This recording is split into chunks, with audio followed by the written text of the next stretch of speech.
The Guild is Maximum Lawyers' community of legal entrepreneurs who are taking their businesses and lives to the next level.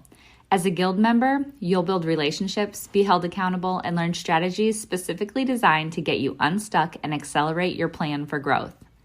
Members are also granted exclusive access to masterminds hosted around the country. Our next event is coming up, and we're heading to Scottsdale, Arizona. There's something truly magical about the power of these in-person connections where real-time breakthroughs happen. Picture this. You're surrounded by like-minded law firm owners tackling your business and mindset challenges together. The energy is electric, the insights are transformative, and the results are game-changing. Investing in yourself is the best decision you'll ever make. The knowledge, strategies, and breakthroughs you'll gain are priceless assets that will supercharge your practice and propel you forward. Join the Guild and secure your ticket to Scottsdale at the best possible price by visiting MaxLawEvents.com. In today's episode, we're sharing a presentation from MaxLawCon 2022. Keep listening to hear Alexis Austin as we share her talk, Using Imposter Syndrome to Your Advantage in the 3 Ps of Business. You can also head to the Maximum Lawyer YouTube channel to watch the full video. Now, to the episode. Run your law firm the right way. This is the Maximum Lawyer Podcast. Your hosts, Jim Hacking and Tyson Mutrux. Let's partner up and maximize your firm. Welcome to the show. All right, good morning, everyone. I think it's a little ironic that they would put me up as the first breakout when I'm talking about imposter syndrome. Way to feed into it, Jim. Thank you so much for that. I'm here to talk to you all about making sure that you are using your imposter syndrome as your secret weapon rather than your dirty little secret. And disclaimer, this is for people who want to run a business that happens to provide legal services. So if you're wanting to learn anything about the law, don't talk to me, go somewhere else. All right, let's dive right in. Show of hands, who here has felt like an imposter before? If anyone is not raising their hand, I'm calling you out because you're impostering right now. Everyone at some point in their life has always felt like an imposter in some way. You know, when I first came to MaxLawCon 3 years ago, I thought that I was the dumbest person in the room. People were throwing around these acronyms like KPIs and ROIs and MPTs. I'm like, what? I don't know what this is. It's like the military.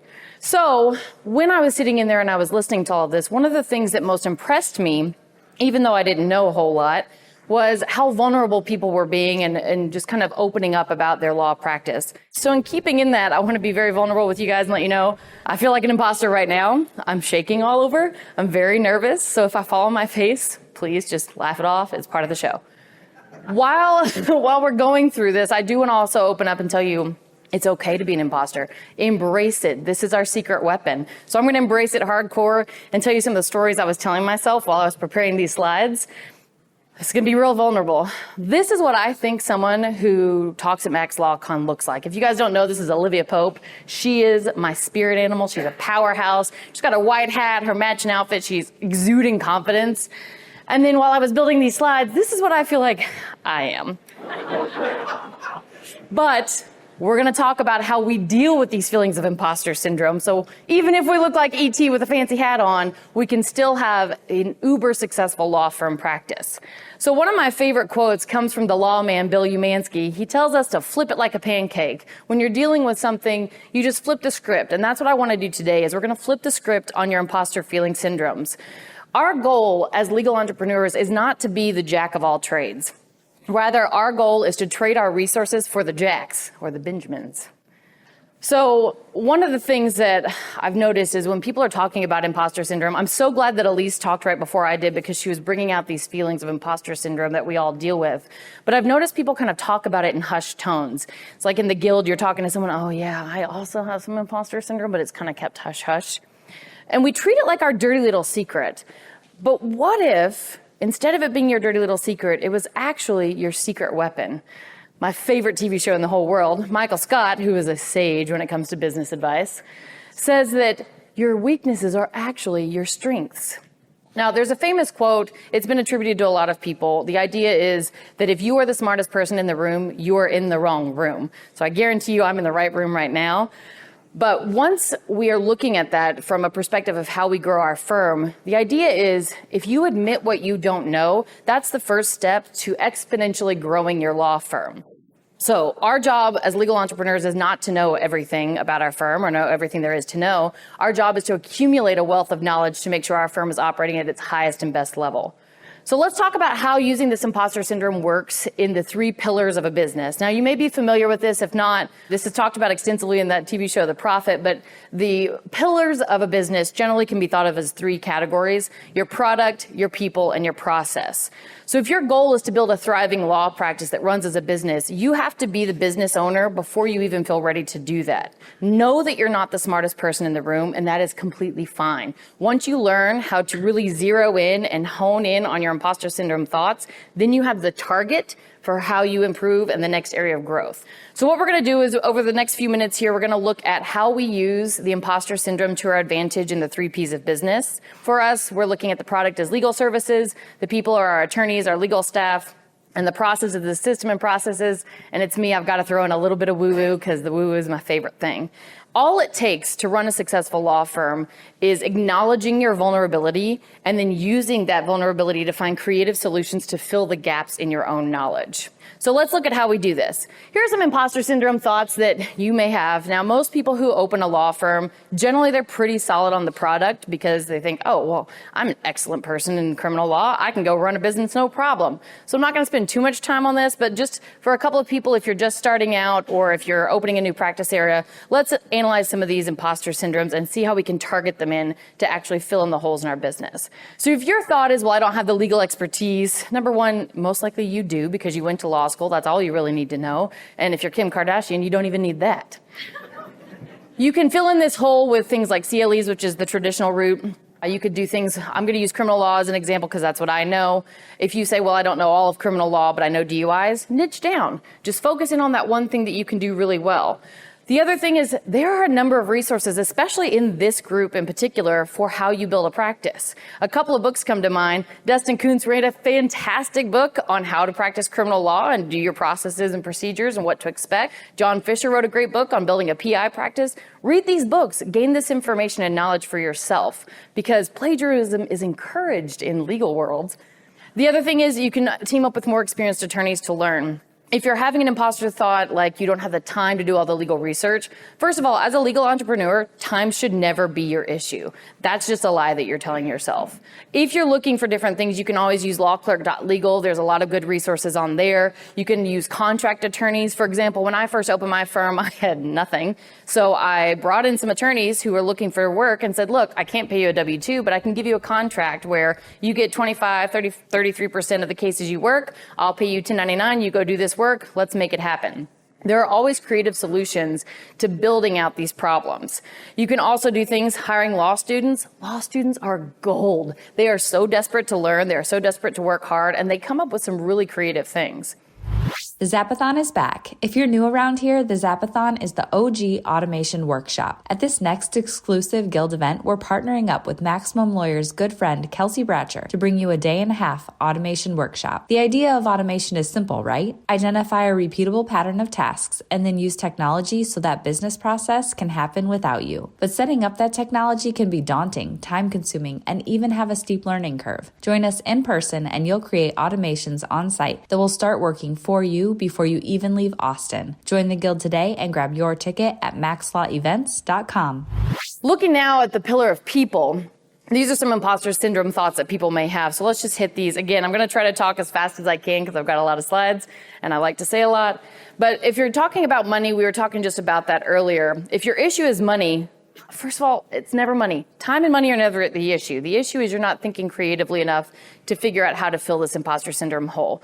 So in today's market, a lot of people, and I was just talking with Elise about this a few minutes ago, people don't care as much about salaries as they do flexibility, appreciation of their time, different environments. You don't have to limit yourself either to just your geographic area. Now with COVID opening things up, you can do all kinds of work with other people from across the country. I also really encourage people when you're looking at the people that are non-attorney people in your firm, Look for non-traditional hires. You do not have to use a paralegal with 25 years experience. Go to Chili's, get a server who knows how to deal with the customers after she spills a whole bunch of lemonade on them and can still make them super happy. And that person is going to be a rock star paralegal for you once you train her on your systems and processes and cost maybe a third as much. She's also going to want it a lot more and work a lot harder. The other way to do it, it's super easy. Increase your prices. I guarantee most of you are not charging enough for the services that you offer. Test it out. Say, hey, this is what our price is. Just see what people say. If you are exuding that confidence that you know you have, and if you're not, fake it till you make it, because the imposter syndrome is going to be used for your secret weapon in that way too. You can increase your prices, and then you've got the revenue to bring on more people. Now, if your thought is, I'm not a good manager, I am not a good manager. I'm just going to tell you guys that right now. There are a couple of things you can do. Number one, you can learn, which is always a great idea. A lot of people in our group here like to follow the EOS, the Entrepreneurial Operating System. It's from the book Traction. The partner book to that is Rocket Fuel. Pick it up. Great read. It's really helpful. If you're like me and you say, no, I really don't want to manage, then you just get your fiance to join you in the law firm and then he can run it for you. Super easy. But really what you can do is you can bring in, promote from within. You can say, okay, I have this paralegal who's doing a fantastic job. She has experience managing. I'll have her managing the staff. Another thing you can do is bring in outside help. So things like fractional C-suite members are really helpful. I utilize a fractional CMO. Shout out to my man right there. I also have a fractional CFO. That way you can bring in the C-suite, bring in the knowledge of other people, have experts in that area, so you don't have to know everything about the finances. Speaking of finances, if you're saying, I have no idea how to balance the books or how to market, you don't have to.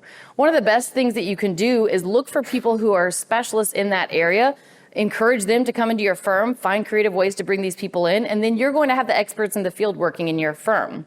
Again, Maximum Lawyer is a great place to find these people. Just put it in the big group, ask for help. That's how I found all my people. You can also look at different companies. There are a whole bunch of different companies out there that offer fractional services. For marketing, you can look at technology to do this. Some of my favorite marketing technologies are Hootsuite and Buffer. You just put it in there, schedule it out, and then your social media is scheduled out for the next week or a month. You don't have to think about it. A super easy tip, if you're looking for marketing, get a millennial who's in school, who loves social media, who knows what they're doing. Just give them a couple dollars a day and say, hey, run with this. They're going to love it and eat it up. And then you've got great marketing that speaks to a key demographic, the millennials, who no one understands, even if you are one. If you're concerned about processes, the systems, the woo-woo, those kinds of imposter thoughts, let's knock through these really quickly. If your imposter thought is saying, okay, I don't know how to use technology, you don't have to. All you have to do is either have access to YouTube, because you can learn all kinds of information on YouTube. You can work with someone who understands systems. Kelsey Bratcher is one of the guys that I really think is excellent at this. He's going to be talking later on at the conference. But you can also do your own kind of integration. Zapier is my favorite product out there ever. It connects everything to everything. It's pretty easy, even for a lawyer to understand. You can connect all these systems together. You can also hire contractors. These are some great websites, Upwork and Fiverr. You can go on and hire people to do one-offs to build out a system. I had someone on Upwork build me out a KPI dashboard once I learned what that acronym meant. And it's really, really helpful just for one-offs. There are ways to do it even if you don't have a full-time system manager. If your imposter thought is, well, I don't believe I'm going to have the success that other people are having, this is a Jim woo-woo moment. Follow Jim. Follow everything he talks about in the podcasts. Listen to podcasts all the time. The biggest hindrance to your success is believing this crap. Like Elise was talking about earlier, her inner Eloise, you don't have to listen to that. You can say, okay, this is where my imposter thought is leading me. I'm now pinpointing this and saying, okay, this is my target for where I'm going to grow. When I first opened my business, and even now, every single morning I do an hour of self-development. I'm listening to books, podcasts, whatever. It takes me an hour from waking up to getting out to my car to get ready, so I might as well use that time wisely. Even if you don't retain it all, it's going to sink in and really start to settle on your brain. All right. If your thought is, I have no idea where to start, ta-da! You start here. You look and say, where am I most uncomfortable? What is the thing that I have the most insecurity about? And that's the thing you fix. The beauty with the imposter syndrome being used as your secret weapon is you don't have to know everything. All you have to do is have enough vulnerability with yourself to say, okay, I know that this is an issue. Instead of just dreading it, I'm going to jump in there and fix it. Also, some helpful books. There are a number of helpful books that kind of get you started on this process if you don't know where to start. My favorites are Traction and E-Myth. Any of Michael Gerber's books are great, but E-Myth, not the E-Myth for attorneys, that's not as good, just regular old E-Myth or E-Myth Revisited. Just get in, dig in there, and really embrace this. You've got to confront and own your imposter syndrome every single time you find an area where you feel uncomfortable, because that is your next area for growth. That is where you are subconsciously pointing yourself to really explode your business. Now, I want you to think about not being the keeper of all knowledge. Number one, my team is so tired of me saying this, but I always say, well, what if I'm hit by a bus? You might get hit by a bus. It's super morbid, but Jim did a great job being morbid this morning, so I'm going to keep that going. If you get hit by a bus, your law firm can still survive. You don't want to be the keeper of the knowledge. You want to be the keeper of the people who have the knowledge. So if you give me pushback and you say, okay, that's great, Alexis, way to go, but what if these people steal all my stuff? Who cares? You did it first. You did it better. You're always going to have a different take. The other thing is, if you're doing this appropriately and you're pinpointing these areas, what I want you to do is I want you to concentrate on finding an expert in that area. So if you're finding an expert in marketing, an expert in finance, an expert in bookkeeping, no single one of them on their own can build the law firm. You are the one that owns all these experts, and I don't mean owning them like the person, but you're owning the ideas that they're developing. So you are the reason that they are all coming together. As long as you're siloing out your experts, you're going to have a successful law firm, and people aren't going to be able to just run off with your ideas because you've created a collection of experts in your firm. So here's my challenge to you. If you're here at Max Law 2022, I'm assuming you want to be a successful business owner, not just a solo attorney who's dragging all the time, never getting any kind of traction. You can spend years struggling to figure out everything that you need to know. You can come to conference after conference, read everything in the world, or you can realize that your imposter syndrome is actually your secret weapon for success.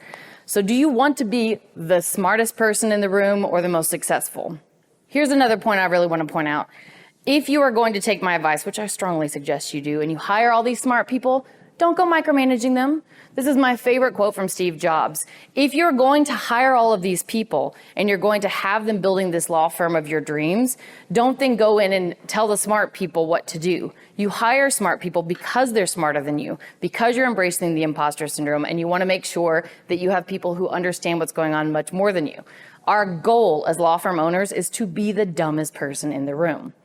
So if you take one thing away from this talk, I want you to really think about anytime you're feeling like an imposter, that's a golden opportunity for you to find that expert to plug that hole. And it doesn't have to be someone that you pay on a W-2 basis. There are a number of different ways that you can find people to plug the holes and make sure that you have your firm moving towards success without you having to know everything. I know this was really a quick and dirty kind of jumping in and figuring out ideas. The key thing is to look at, here's where I'm feeling lack, here's where I don't feel comfortable. That then is the immediate area where you need to work. I'm always happy as well to give you any information, help you figure anything out, like how to build this cool QR code, because those are neat. It's a QR code. You go to qr.code or something like that. I have to look it up. You just look free QR code and input your information. This one is actually, it's called Hi Hello. You pay for it as an app. You can do an annual thing or you can do a free one. You get on, you enter in your information. If you want your cool face in it, you have to pay for it. If you want just a regular code, it's free.